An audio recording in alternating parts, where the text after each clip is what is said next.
Hi friends, मैं चिन्मय बनर्जी। मैं 2 साल बाद आप फिर से एक्टिव हुआ हूँ। 2 साल मैं भी 2 साल basically after retirement from air force में स्टेट बैंक का एम्प्लॉई हूँ। 2 साल मेरे को जॉब करते हुए हो गया। काफ़ी ज़्यादा वर्कलोड तो है, तो इस पर इसलिए मैं एक्टिव नहीं हो पाया। बाकी मेरी फैमिली प्रॉब्लम्स भी थोड़ी सी थी। मेरी एक बच्ची भी हुई है 2 साल मीन्स एयरपोर्ट रिटायरमेंट के बाद। तो मैं फैमिली साइड से भी और अपनी जॉब साइड से भी काफ़ी ज़्यादा थोड़ा मीन्स प्रेशर में था, तो इसलिए मैं एक्टिव नहीं हो पाया। लेकिन बेसिकली अब जैसे जैसे सब कुछ नॉर्मलाइज हो रहा है धीरे धीरे, तो फिर मैं एक्टिव होने की कोशिश कर रहा हूँ। अभी आज का जो टॉपिक मैंने चूज़ किया है वो टॉपिक ये है कि इस साल, अच्छा हाँ, एक और बात है, अभी 2024 में मेरी तो खैर सब्सक्राइबर काफ़ी कम है, तो आप लोग प्लीज़ इसको सब्सक्राइब करो, इसको आगे बढ़ाओ अपने फ्रेंड्स दोस्त को। इसको मैं काफ़ी ज़्यादा इस पर अब वीडियोज़ बनाने वाला हूँ, काफ़ी ज़्यादा एक्सपीरियंस शेयर करने वाला हूँ बैंकिंग पे, जो भी मेरी एक्सपीरियंस है तो मैं ये शेयर करूँगा कि आप सब्सक्राइब करो, अपने दोस्तों को लिंक भेजो ताकि वो सब्सक्राइब करें। बेसिकली 2024 और 25 मीन्स मैं तो 2023 में मैंने क्रैक किया था। 24-25 में आप में से कितने लोगों ने क्रैक किया है, क्वालिफाई किया है, आप मेरे को कमेंट लिंक पे मीन्स एक बताना, तो मुझे काफ़ी ज़्यादा खुशी मिलेगा। हाँ, बेसिकली आज का जो टॉपिक मैंने लिया है वो टॉपिक है डीवीज़ के रिगार्डिंग, और डीवीज़ में मेडिकल के रिगार्डिंग। तो अभी तो काफ़ी सारे रिजल्ट तो आउट हो गए हैं, काफ़ी सारे लोग ज्वाइन भी कर चुके होंगे। मुझे 2-4 क्वेरी आई थी कि डीवीज़ में ये भैया मेडिकल कैसे कराना है, तो मेडिकल कैसे कराना है इसके रिगार्डिंग मैं बता दूँ थोड़ा। तो डीवीज़ में मैंने आरआरबी एग्ज़ाम क्रैक किया था, स्टेट बैंक भी क्रैक किया था, आईबीपीएस में क्रैक नहीं कर पाया था, प्रीलिम्स मेरा 1 नंबर से रह गया था। तो आरआरबी का मेडिकल मैंने देखा है और स्टेट बैंक का मेडिकल मैंने देखा है। इन दोनों के रिगार्डिंग मैं बोलूँगा अभी।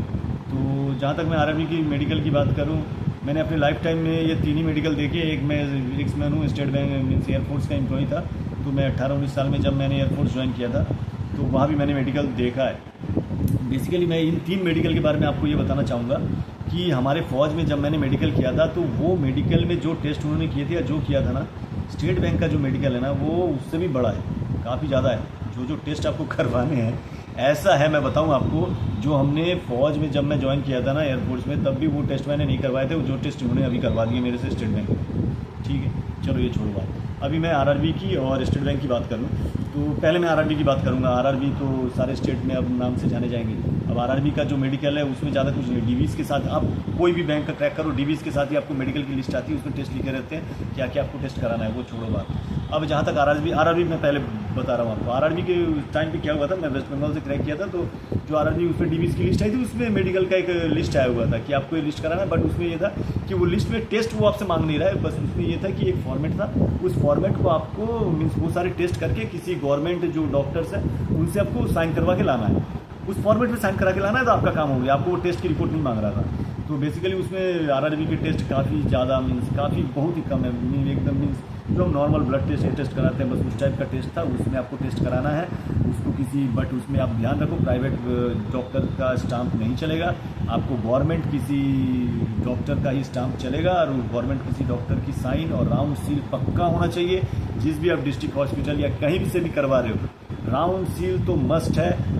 वो हमने लोगों को देखा है डीवीज़ के टाइम पे, जिनके नहीं है उनको उन्होंने अगले दिन टाइम देके करवाया है कि आप यहाँ से करवाओ, वहाँ से करवाओ, जहाँ से भी करवाओ, आप यहाँ आए हो, हमारे यहाँ का मेडिकल वहाँ हो जाता है, वहाँ जाके करवा लो, आज ही करवा के जमा करो, जो भी करा लो। हमारे डॉक्टर मीन्स उस आरआरबी का डॉक्टर बेसिकली हमारे जहाँ डीवी चल रही है वहाँ उस फ्लोर पे बैठा है, आप वहाँ जाके उनसे साइन करवाओ, अपने टेस्ट रिपोर्ट दिखा कुछ करवाओ, लेकिन करवाओ। तो उसमें क्या है ना, लेफ्ट साइड में आपकी राउंड सील पक्का मस्ट होनी चाहिए, राउंड सील गवर्नमेंट जो हॉस्पिटल है उसकी राउंड सील, और राइट साइड में जो है जहाँ पर आपने डॉक्टर साइन कर रहा है उसकी भी स्टाम्प होनी चाहिए। डॉक्टर का जो स्टाम्प है उसका रजिस्टर्ड नंबर वहाँ मेंशन होना चाहिए। ये है बस, उस पेज पे डॉक्टर ने उस कहने का, आरआरबी कहने का मतलब है उसने सारा टेस्ट आपका देखा है और उस हिसाब से उसने वहाँ अपना साइन करके उसको अप्रूव कर दिया, आप उसको लाके डीवी में सबमिट कर दिए, आपका काम खत्म हो गया, आरआरबी की मेडिकल हो गई। ये रही बात। अब दूसरी बात आ जाओ आप स्टेट बैंक में। स्टेट बैंक में क्या है, जब आप स्टेट बैंक की डीवीज़ देखोगे ना, उसमें आपको पूरी मेडिकल की एक टेस्ट लिखा रहता है कि आपको ये टेस्ट करवाने हैं। इंडिविजुअल टेस्ट का नाम लिखा मिलेगा आपको, ईसीजी लिखा मिलेगा आपको, अल्ट्रासाउंड लिखा मिलेगा, फुल एब्डोमेन अल्ट्रासाउंड, आँख की टेस्ट, ईयर टेस्ट, सब कुछ मिलेगा उसमें। ऐसा टेस्ट आपको ऐसे टेस्ट मिलेंगे जो मैं बताऊं आपको। मैं जब 18-19 साल में एयरफोर्स में मैंने जब जॉब वहाँ की जब मेडिकल फेस की थी, वो टेस्ट मैंने वहाँ नहीं करवाए थे जो टेस्ट मैंने यहाँ आके करवाए हैं। जब मेरी एज है 35, 36, 37 साल, तब मुझे करवाना पड़ा। और ये टेस्ट ऐसा नहीं सबको करवाने हैं, आप लेडीज़ हो जेंट्स हो, आपको अपने क्राइटेरिया के हिसाब से टेस्ट दे दिए गए हैं, आपको वो टेस्ट करवाना ही है। और बट इसमें एक आपको छूट है, आरआरबी में क्या था, आपको गवर्नमेंट डॉक्टर से आपको उसको टेस्ट करके साइन करवा के लाना है, बट इसमें वैसा नहीं है। आप टेस्ट करवा लो, टेस्ट की रिपोर्ट ला के दिखा दो। डीवी के टाइम पे क्या मिलेगा आपको, डीवी के टाइम पे स्टेट बैंक का डॉक्टर आपको वहाँ मिलेगा, बैठा मिलेगा, जहाँ पर आपकी डीवी हो रही होगी ना, उस कैंपस में स्टेट बैंक का डॉक्टर आपको बैठा मिलेगा। उसके लिए आपके कुछ पैसे चार्ज करता है जब आपकी डीवी के टाइम पे, जैसे हमारे से 2023 के टाइम पे 300 रुपये का एक चार्ज किया गया था, उसकी स्लिप दी गई थी। ऐसा नहीं कि आपको पैसा ऐसे ले लिया गया, 300 रुपये चार्ज किया गया था। किस लिए?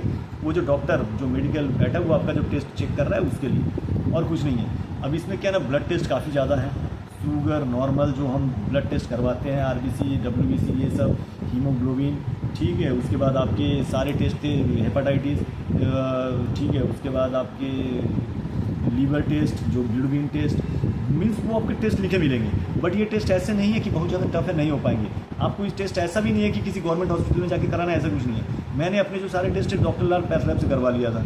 आप कहीं से भी करवा लो, कोई भी ब्रांडेड जो भी ब्लड टेस्ट करता है, कोई भी ब्रांडेड जो भी आपके वहाँ है, जिसकी रिपोर्ट आपकी आपको रिपोर्ट उसके निकालने हैं, लेकिन उसकी रिपोर्ट आपको सॉफ्ट कॉपी नहीं चलेगा, हार्ड कॉपी में रिपोर्ट निकाल लेना आप, कोई दिक्कत नहीं है। बाकी आपको अल्ट्रासाउंड करवाना है, फुल एब्डोमेन करवाना है, वो जब आप जाओगे तो शायद उसकी जो मीन्स जो कि आपकी ये है, मीन्स आपके जेंट्स को आपके इसके भी करवाने हैं, लेडीज़ को शायद अपना यूट्रस का भी करवाना होगा, जेंट्स को जो है अपने मीन्स पेनिस उसका भी टेस्ट करवाना रहता है। वो टेस्ट उसमें बेसिकली मेंशन रहता है, आपको उसको करवाना है।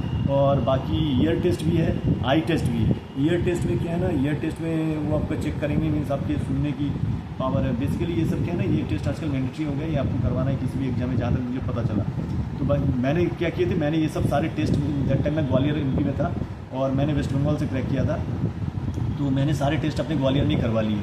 अब क्या हुआ, उसमें कोई मेडिकल प्रैक्टिशनर की आपकी स्टाम्प नहीं मांग रहा कोई। मैंने सारे टेस्ट करवाए, सारे टेस्ट बैग में भरे, और जिस दिन मेरी डीवी थी मैं यहाँ आ गया, उन्होंने मेरे से 300 रुपये की पर्ची काटी, डॉक्टर बैठा हुआ था, मैं गया उनके पास, सारा टेस्ट लेके मैंने उसके बाद जमा कर दिया। उन्होंने मेरे सारे टेस्ट पे जो भी है साइन रिपोर्ट देगा, हर एक रिपोर्ट पे साइन करते गए और अपने पास सबमिट कर लिया। वो बात वहीं ख़त्म हो गई। कोई भी मेरे को मीन्स टेस्ट का कोई भी कॉपी मैं फिर वापस लेके नहीं आया डीवी के बाद।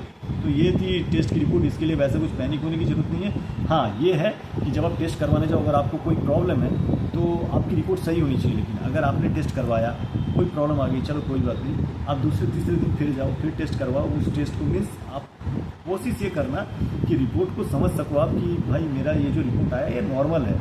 आप नॉर्मल मीन्स अगर पहली बार करवाए कहीं कुछ दिक्कत की, कोई बात नहीं, 3-4 दिन 5 दिन बाद जाके फिर से टेस्ट करवा लो। ऐसा नहीं, डीवी के टाइम पे आपको वहाँ कोई ब्लड मीन्स टेस्ट करने के लिए बैठा नहीं है।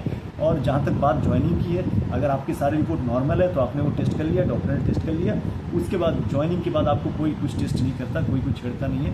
बाकी आपकी तबीयत अगर ज्वाइनिंग के बाद ख़राब होगी या कुछ होगी तो वो तो आप नॉर्मल जो भी किसी भी ऑफिस में काम करते हो तो आप दिखा सकते हो, उसमें ऐसा कुछ बहुत बड़ी बात नहीं है। तो ये रहा डीवी के रिगार्डिंग। बाकी आईबीपीएस का जहाँ तक मेरे को लगता है, जो स्टेट बैंक का मैंने टेस्ट करवाया या जो भी करवाया, आईबीपीएस के किसी बैंक का इससे टफ तो कहीं हो नहीं सकता।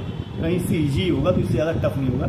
बाकी वहाँ क्या था मैटर वो नहीं। आईबीपीएस में क्या था ना, ये सारे टेस्ट की रिपोर्ट नहीं चाहिए, वो सारे रिपोर्ट को कंपाइल करके डॉक्टर का साइन किया हुआ एक पेपर मांग रहा है बस, जिसमें डॉक्टर सर्टिफाई कर रहा है हाँ इनके सारे ये पैरामीटर्स नॉर्मल है। और जहाँ तक स्टेट बैंक की बात है, स्टेट बैंक आपके डॉक्टर्स के पैरामीटर वाला साइन किया हुआ वो स्टाम्प नहीं मांग रहा, वो अपने डॉक्टर से करवा लेगा। वो आपसे टेस्ट की रिपोर्ट मांग रहा है, सारे जो भी टेस्ट लिखे वो सारे टेस्ट की रिपोर्ट मांग रहा है। आप रिपोर्ट जाके डीवी के टाइम पे डॉक्टर को दिखाओगे, उनके डॉक्टर को वो अपने हिसाब से देख लेगा। बाकी और इसमें कोई है नहीं। तो ये रहा डीवी के मेडिकल के रिगार्डिंग। आपको अच्छा लगे तो आप शेयर करना। मैं काफ़ी 2 साल से तो मैं बैंक में जॉब कर रहा हूँ, तो काफ़ी सारे एक्सपीरियंस शेयर करूँगा और भी मैं थोड़ा यूट्यूब पे एक्टिव रहूँगा। तो काइंडली इसको शेयर करना, अपने दोस्तों को बोलना कि चैनल सब्सक्राइब करें। तो बाकी आप में से कितने लोगों ने क्वालिफाई किया है मेरे को शेयर करना, मुझे बड़ी खुशी मिलेगी। Thank you, bye bye, good night.